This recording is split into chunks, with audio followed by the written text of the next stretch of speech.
আসসালামাইকুম, আমি তনু। আজকে আমি খুবই গুরুত্বপূর্ণ একটা টপিক নিয়ে আলোচনা করব। টপিকটার নাম হচ্ছে কি এনানসিওমার, ডায়াস্টেরিওমার এবং রেসিমিক মিশ্রণ। টপিকগুলো আমরা কি করি না, ভালো করে বুঝেই না বুঝেই জিনিসগুলো শুধু গুলাইতে থাকি। তাহলে আজকে আমার এই ভিডিওতে আপনাদের সব কিছু ক্লিয়ার হয়ে যাবে, কি এনানসিওমার, তারপর কি ডায়াস্টেরিওমার, রেসিমিক মিশ্রণ কি, সবগুলো আমি ক্লিয়ার করার চেষ্টা করছি এই ভিডিওতে। আপনারা মন দিয়ে ভিডিওটা দেখবেন। তাহলে এনানসিওমার আগে আমরা জানবো কি, প্রথমে জানবো হচ্ছে এনানসিওমার। হ্যাঁ, এই এনানসিওমারের সাথে সম্পর্কযুক্ত কোনটা? এনানসিওমারের সাথে সম্পর্কিত হচ্ছে রেসিমিক মিশ্রণ। তারপরে আমরা জানবো কি এই রেসিমিক মিশ্রণ, পরবর্তীতে আমরা জানবো ডায়াস্টেরিওমার। তাহলে রেসিমিক হচ্ছে আমাদের এনানসিওমারটা কি সেটা আগে জেনে নিই, চলেন। তাহলে এনানসিওমারের সংখ্যা যদি আমি আগে দিই, সেক্ষেত্রে দেখা যাচ্ছে যে দুটি আলোক সক্রিয় সমাণু যদি পরস্পরের দর্পণ প্রতিবিম্ব দেয়, তাহলে তারা কি পরস্পরের এনানসিওমার। তাহলে আলোক সক্রিয় সমাণু বা আমি যখন আলোক সমতা পড়াইছি তখনই আপনারা যদি ওই ভিডিওগুলো না দেখেন তাহলে একটু দেখে আসবেন, তাহলে আপনাদের জন্য অনেক ভালো হবে বোঝার জন্য। আর যদি না দেখেই আসেন তাহলে আপনাদের একটু বুঝতে সমস্যা হবে। যাই হোক, তাহলে আলোক সক্রিয় আপনার সমাণু কারা দিবে? যাদের ওই যে কাইরালিটি থাকবে। আর এটা নির্ভর করবে কিসের উপরে? কাইরালিটি কয়টা থাকছে। যদি একটা কাইরাল কার্বন থাকে তাহলে দর্পণ প্রতিবিম্ব হবে বা আলোক সক্রিয় যৌগ দিবে 2টা। আর যদি হয় 4টা তাহলে দেবে, যদি কাইরাল কার্বন 2টা থাকে তাহলে দর্পণ প্রতিবিম্ব বা আলোক সক্রিয় যৌগ দিবে কয়টা? হচ্ছে 4টা। তাহলে আমাদের একটা কাইরাল কার্বন থাকলে আলোক সক্রিয় যৌগ দিবে 2টা। আর যদি আমাদের 2টা কাইরাল কার্বন থাকে তাহলে আলোক সক্রিয় যৌগ দিবে হচ্ছে 4টা। ঠিক আছে, তাহলে বলছে দুটি আলোক সক্রিয় সমাণু যদি পরস্পরের দর্পণ প্রতিবিম্ব হয় তাহলে তাদের পরস্পরকে কি বলা হয়? এনানসিওমার বলা হয়। এখন দেখেন আমি উদাহরণে যাচ্ছি, উদাহরণটা একটু খেয়াল করেন। এই যে একটা উদাহরণ নিয়েছি, মনে করেন এটার নাম কি হচ্ছে ল্যাকটিক অ্যাসিড। তাহলে ল্যাকটিক অ্যাসিডে দেখেন আমাদের প্রথমেই যে যৌগ দেখি না কেন, এগুলো বোঝার জন্য আমাদের আগে কাইরালিটি চেক করতে হবে। তাহলে দেখেন এই যে এই একটা কার্বন নিয়েছি, এর 4টা হাত ছিল, 4টা হাতে দেখেন 4 রকম যৌগ রয়েছে। তাহলে এর আমরা বুঝতে পারছি যে এখানে একটা কাইরালিটি আছে বা একটা কাইরাল কার্বন আছে। তাহলে আমি বলে দিয়েছি কি একটা কাইরাল কার্বন থাকলে 2টা আলোক সক্রিয় সমাণু দিবে। তাহলে একটার আলোক সক্রিয় মানে একটা কাইরালিটি থাকলে হচ্ছে 2টা আলোক সক্রিয় সমাণু দেবে। তাহলে এই যে আমি যে ল্যাকটিক অ্যাসিডটা নিয়েছি এটা অবশ্যই কাইরাল কার্বন আছে। এর সামনে যদি আমি একটা দর্পণ বা আয়না ফেলে দিই তাহলে এই যৌগটা গঠন করবে। এ কি করবে? এটা এই যৌগটা গঠন করবে। বা এই যৌগটা যদি আমি নিয়ে এর সামনে দর্পণ ফেলে দিই তাহলে এই যৌগটা গঠন করবে। তাহলে বলছে দুটি আলোক সক্রিয় সমাণু যখন পরস্পর কি হচ্ছে দর্পণ প্রতিবিম্ব দিচ্ছে, অর্থাৎ এর সামনে যদি আয়না ফেলে দিই তাহলে এ দিবে, আর এর সামনে যদি আয়না ফেলি তাহলে এ দিবে।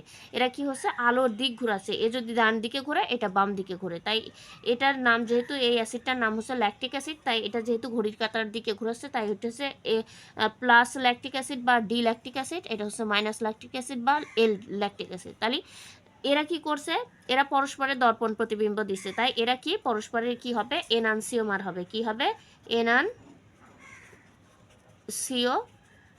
ঠিক আছে, তাহলে যে আমরা সংজ্ঞাটা পড়ে আসছি, বলছে দুটি আলোক সক্রিয় সমাণু যদি পরস্পরের দর্পণ প্রতিবিম্ব দেয় তাদেরকে কি বলা হয়? এনানসিওমার। তাহলে বুঝলেন এটার এনানসিওমার এ আর এটার এনানসিওমার এ। তাহলে আরেকটা আমি যদি উদাহরণে যাই, মনে করেন এই যে একটা যৌগ নিচ্ছে, এটার নাম হচ্ছে 2-ক্লোরোপ্রোপানোয়িক অ্যাসিড। কি? 2-ক্লোরোপ্রোপানোয়িক অ্যাসিড। তাহলে এই 2-ক্লোরোপ্রোপানোয়িক অ্যাসিডে কাইরালিটি আছে কিনা আমি আগে দেখে নিই। এই সেন্ট্রাল কার্বনে গেছি, দেখেন এই পাশে ক্লোরিন, এই পাশে হাইড্রোজেন, এখানে কার্বক্সিলিক অ্যাসিড, আর এখানে হচ্ছে CH3 অর্থাৎ মিথাইল মূলক। অর্থাৎ এর চারপাশে 4টা যৌগ আছে, অর্থাৎ এ হচ্ছে একটা কাইরালিটি আছে, অর্থাৎ একটা কাইরাল কার্বন আছে। এর সামনে যদি আমি একটা দর্পণ দিই তাহলে দেখেন এই যৌগটা এর দর্পণ প্রতিবিম্ব তৈরি করছে এটা। তাহলে এর দর্পণ প্রতিবিম্ব হইলে কি হবে? এই পাশের ক্লোরিন এই পাশে চলে আসবে, আর এই পাশের হাইড্রোজেন এই পাশে চলে আসবে, এই পাশের হাইড্রোজেন এই পাশে চলে যাবে। তাহলে এটার সামনে যদি দর্পণ ফেলি তাহলে এটা দিবে, এটার সাথে এটার সামনে যদি আমি দর্পণ ফেলি তাহলে এটা দিবে। তাহলে এরা কি করছে? পরস্পরের দর্পণ প্রতিবিম্ব দিচ্ছে। তাহলে ওই যে আমরা যে সংজ্ঞা পড়ে আসছি, দুটি আলোক সক্রিয় সমাণু যখন পরস্পরের কি দিবে? দর্পণ প্রতিবিম্ব দিবে, তখন তাদেরকে পরস্পরের কি বলা হয়? এনানসিওমার। তাহলে এই যে তোমার এই যৌগের কি এনানসিওমার, আবার এই যৌগের এনানসিওমার। আশা করি এনানসিওমার জিনিসটা আপনারা বুঝছেন। এবার আমরা পরবর্তীতে কি যাব?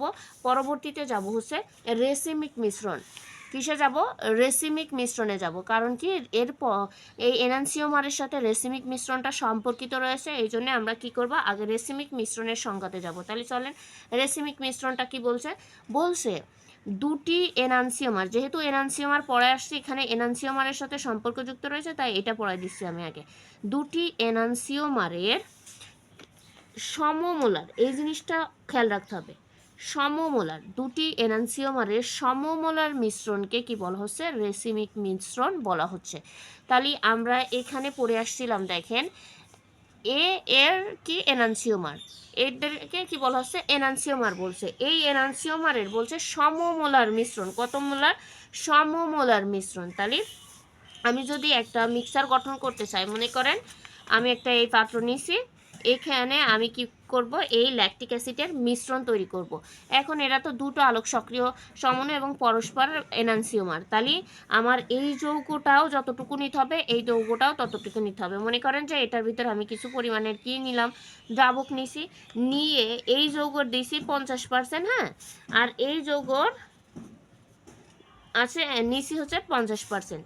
তাহলে এই যৌগর থেকে আমি 50% নিয়েছি, ঠিক আছে। মনে করেন এখানে 10 গ্রাম ছিল, এখান থেকে আমি 5 গ্রাম নিতে হবে, আর এখানেও 10 গ্রাম ছিল, এখান থেকে 5 গ্রাম, তাহলে এখান থেকে 5 গ্রাম, এখান থেকে 5 গ্রাম, অর্থাৎ সমমোলার হলো। এখান থেকেও 5 হচ্ছে মোল নিলাম, এখান থেকেও আমি 5 মোল নিলাম, নিয়ে এই যৌগের ভিতরে কি এই দ্রাবকের ভিতরে দিয়ে একটা মিশ্রণ তৈরি করে ফেললাম। তাহলে এই মিশ্রণকে বলা হবে রেসিমিক মিশ্রণ। অর্থাৎ দুটি এনানসিওমার, এটা তো পরস্পর দুইটা যৌগ ছিল, তাহলে এরা পরস্পরের এনানসিওমার ছিল। তাহলে বলছে সমমোল হচ্ছে দুটি এনানসিওমারের সমমোলার মিশ্রণ। তাহলে এরও যতটুকু নেবো, ওরও ততটুকু নিয়ে যে মিক্সারটা আমি তৈরি করব তাকে কি বলা হবে, রেসিমিক মিশ্রণ। তাহলে দুটি এনানসিওমারের সমমোলার মিশ্রণকে কি বলা হবে, রেসিমিক মিশ্রণ।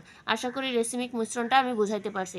এখন আমরা যাব হচ্ছে ডায়াস্টেরিওমার, ঠিক আছে। তাহলে এবার আমরা আসবো কি, এই ডায়াস্টেরিওমার। তাহলে এই ডায়াস্টেরিওমারের দিকে যাই। এবার আমরা প্রথমে ডায়াস্টেরিওমারের সংখ্যাটা জানবো, তারপরে আমরা কি করব, আমরা হচ্ছে উদাহরণে যাব। দেখেন দুটি আলোক সক্রিয় সমাণু যখন পরস্পরের কি দর্পণ প্রতিবিম্ব না দেয়, কি না দেয়, দর্পণ প্রতিবিম্ব না দেয়, তাহলে তারা ডায়াস্টেরিওমার। অর্থাৎ এতক্ষণে আমরা এনানসিওমার পড়লাম, এরা কি করছিল, দর্পণ প্রতিবিম্ব দিছিল পরস্পরকে, কিন্তু এখন যে ডায়াস্টেরিওমার হইতে হলে কি হবে, পরস্পরের দর্পণ প্রতিবিম্ব দিবে না, তাহলেই তারা কি হবে, ডায়াস্টেরিওমার হবে। তাহলে দুটি আলোক সক্রিয় সমাণু যখন পরস্পরের দর্পণ প্রতিবিম্ব দিবে না, তখন তারা কি হবে, তারা পরস্পরের ডায়াস্টেরিওমার হবে। আর আমি বলছিলাম যে এখানে কাইরাল কার্বনের উপর নির্ভরশীল হয়। এই ক্ষেত্রে ডায়াস্টেরিওমার যারা দিবে তারা কি হবে, দুইটা আলোক সক্রিয় সমাণু, মানে দুইটা কাইরাল কার্বন থাকলে এটা আমি একটু বুঝাইতে পারবো, তাই আমি দুইটা কাইরাল কার্বন ওয়ালা যৌগ নিয়েছি। দেখেন খেয়াল করেন, এই একটা যৌগ নিয়েছি, নাম হচ্ছে 2-bromo-3-chlorobiutane, ঠিক আছে। খেয়াল করেন এটা হচ্ছে 2-bromo-3-chlorobiutane। এবার এই যৌগের দিকে আসেন, এই যৌগের দুইটা কাইরাল কার্বন থাকবে। তাহলে এই যে দেখেন তো কাইরাল কার্বনগুলো আগে চেক করে নিই যেখানে দুটা কাইরাল কার্বন আছে কিনা। এই কার্বনে যাই, এটা হচ্ছে যদি সেন্ট্রাল কার্বন ধরি, এ একটা হাত, এ একটা হাত, এ একটা হাত, এর পাশে কি রয়েছে, ব্রোমিন রয়েছে, এখানে হাইড্রোজেন, এখানে মিথাইল মূলক, আর এই যে কার্বনের হাতে এখানে একদম আলাদা একটা মূলক রয়েছে, ঠিক আছে। তাহলে এই কার্বনে যাই, তাহলে এটা বুঝতে পারছি এটা কাইরাল কার্বন আছে। এবারে এখানে যদি আসি, তাহলে দেখেন এই হাতে হাইড্রোজেন, এই হাতে ক্লোরিন, এই হাতে তাহলে কি হচ্ছে, আর এটাতে পুরোপুরি আর একটা যৌগ চলে যাচ্ছে, তাহলে এতে দুইটা কাইরাল কার্বন আছে। তাহলে এটার নাম হচ্ছে 2-bromo-3-chlorobiutane। এবার এটার সামনে যদি আমি কি দিই, একটা মিরর ফেলাই, তাহলে কি হবে, এর উল্টো হয়ে যাবে। অর্থাৎ এই পাশে যে যৌগগুলো থাকবে সেই যৌগগুলো কি হয়ে যাবে, বা মূলকগুলো কি হয়ে যাবে, ওই পাশে চলে যাবে, আর এই পাশে যেগুলো ছিল অর্থাৎ এই পাশে চলে আসবে। তাহলে মনে করেন এই যে যৌগটা ছিল, এইভাবে আমি ধরছি, ধরে এর উপরে গিয়ে বসাই দিছি। তাহলে দেখেন তো এই পাশে হচ্ছে কি হবে, এই পাশেরগুলা এই পাশে, তাহলে এর কি হচ্ছে, দর্পণ প্রতিবিম্ব হচ্ছে। আমি যদি এর এই পাশে একটা কি বলি, আয়না ফেলি, তাহলে এই যৌগের এইরকম যৌগ হয়ে যাবে। আবার এই যৌগকে রেখে আমি যদি এখানে একটা দর্পণ ফেলে দিই, তাহলে আমাদের এই যৌগ তৈরি হবে। তাহলে এরা পরস্পরের কি ছিল, দর্পণ প্রতিবিম্ব ছিল।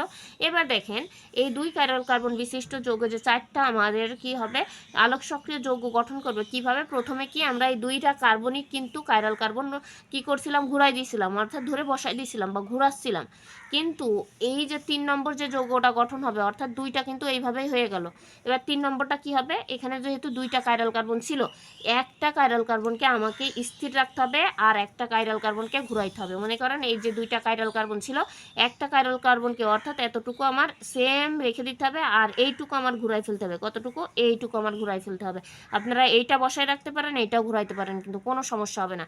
তাহলে আমাদের তৃতীয় যে ধাপ, 3 নম্বর যে আলোক সক্রিয় সমাণু তৈরি হবে, অর্থাৎ এটা যদি 1 নম্বর হয়, এটা হচ্ছে 2 নম্বর, এটা হচ্ছে তাহলে 3 নম্বর। এই 3 নম্বর যৌগে গিয়ে কি হবে, এবার দেখেন এইখানে মনে করেন এই যৌগটাকে আমি কি রাখছি, বসায় রেখে দিছি, যে আমি আমার মতন করলাম, আপনারা যেটা পারেন সেটা বসাতে পারেন। তাহলে আমার এই যৌগটা কি করছি, এই যৌগটা আমি বসায় রাখছি, আর এই যে যৌগটা দেখছেন, এই যে এর এই যে 2 হাত আমি কি করে দেবো, ঘুরাই দিব। ঠিক আছে, তাহলে ওইখানে কি ছিল, এখানে এই পাশে কি ছিল, ক্লোরিন ছিল, আর এই পাশে কি ছিল, হাইড্রোজেন ছিল।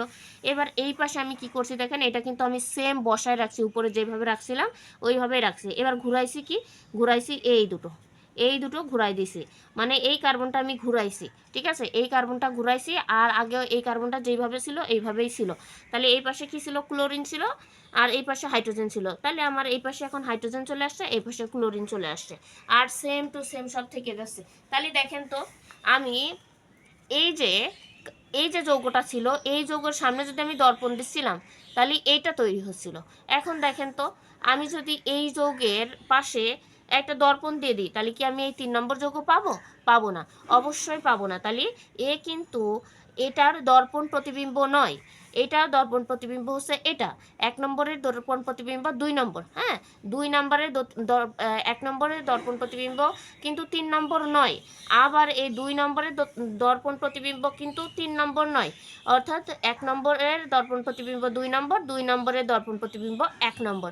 তাহলে এই যে এরা কি করছে, এর দর্পণ প্রতিবিম্ব দিচ্ছে না, অর্থাৎ 1 নম্বর কি 2 নম্বরের দর্পণ প্রতিবিম্ব দিচ্ছে না, আবার 2 নম্বর কি 1 নম্বরের হচ্ছে 2 নম্বর 3 নম্বরের দর্পণ প্রতিবিম্ব দিচ্ছে না। তাহলে এই দুটো যৌগ কিন্তু পরস্পরের কি দিচ্ছে না, দর্পণ প্রতিবিম্ব দিচ্ছে না। অর্থাৎ 3 নম্বরের সামনে দর্পণ দিলে এটা তৈরি হবে কিন্তু, হ্যাঁ, 3 নম্বরের পাশে যদি দর্পণ দিই তাহলে এটা তৈরি হবে, এটাও তৈরি হবে না, এটাও তৈরি হবে না। তাহলে এদেরকে কি বলা হচ্ছে, পরস্পরের হচ্ছে এই 1 নম্বর আর 3 নম্বরকে পরস্পরের কি বলা হচ্ছে, ডায়াস্টেরিওমার বলছে। আবার 2 নম্বর আর 3 নম্বরকে পরস্পরের ডায়াস্টেরিওমার বলছি, কারণ কি এরা কি হচ্ছে না, দর্পণ প্রতিবিম্ব দিচ্ছে না। আশা করি তাহলে বুঝতে পারছেন, দুটো আলোক সক্রিয় সমাণু যখন পরস্পরের কি দিবে না, দর্পণ প্রতিবিম্ব দিবে না, তখন কি হবে, এরা পরস্পরের ডায়াস্টেরিওমার হবে। আশা করি আপনাদের এই যৌগতে আমি বুঝাইতে পারছি। আর আপনারা যদি না বুঝে থাকেন তাহলে হচ্ছে ভিডিওটা একটু টেনে টেনে দেখবেন, আর কেমন আমার বোঝানোটা কেমন হয়েছে, আপনারা বুঝতে পারছেন কিনা এটা আমাকে জানাবেন। আর কোন কোন বিষয়ের উপর আপনাদের জটিলতা মনে হচ্ছে তারা আমার একটু কমেন্ট করে বলবেন, যে এই বিষয়টা আমি ভালো বুঝতেছি না, হচ্ছে আমি আমার সাধ্য মতন বোঝানোর চেষ্টা করব। যারা কেমিস্ট্রিকে ভালোবাসেন, আমি একটা কথা বলবো সবসময়, যে শর্টকাট বলে কোনো কিছু নাই, আপনাকে ভাবতে হবে ভালো করে, ভেবে ভেবে যৌগগুলোর সমাধান করলে আপনারা অবশ্যই পারবেন। আর হচ্ছে যেহেতু লিখে লিখে আমার ভিডিও বানাইতে কষ্ট হয়, আপনাদের যদি ভিডিওটা কোনো রকম উপকার আসে, তাহলে যদি ফেসবুক থেকে দেখেন তাহলে আমার পেজটাকে ফলো করবেন, আর যদি ইউটিউব থেকে দেখে থাকেন তাহলে কি হবে, আমার চ্যানেলটাকে সাবস্ক্রাইব করে রাখবেন। দেখেন বড় বড় ভিডিওগুলো আমি ফেসবুকে দিতে পারি না, সব ইউটিউব চ্যানেলে সেটা দেওয়া হয়। আপনারা যদি সার্চ দেন হচ্ছে কেমিস্ট্রি বাই তনু বলে, কেমিস্ট্রি বাই তনু নামে যদি ইউটিউবে সার্চ দেন তাহলে আমার ইউটিউব চ্যানেলটা পেয়ে যাবেন। ওখানে সব বড় বড় লং লং যে ভিডিওটাগুলো হয় ওইগুলো সব আপলোড দেওয়া হয়। তাহলে আপনাদের যদি ভিডিওটা ভালো লাগে তাহলে অবশ্যই আমাকে সাপোর্ট করবেন। আসসালামু আলাইকুম।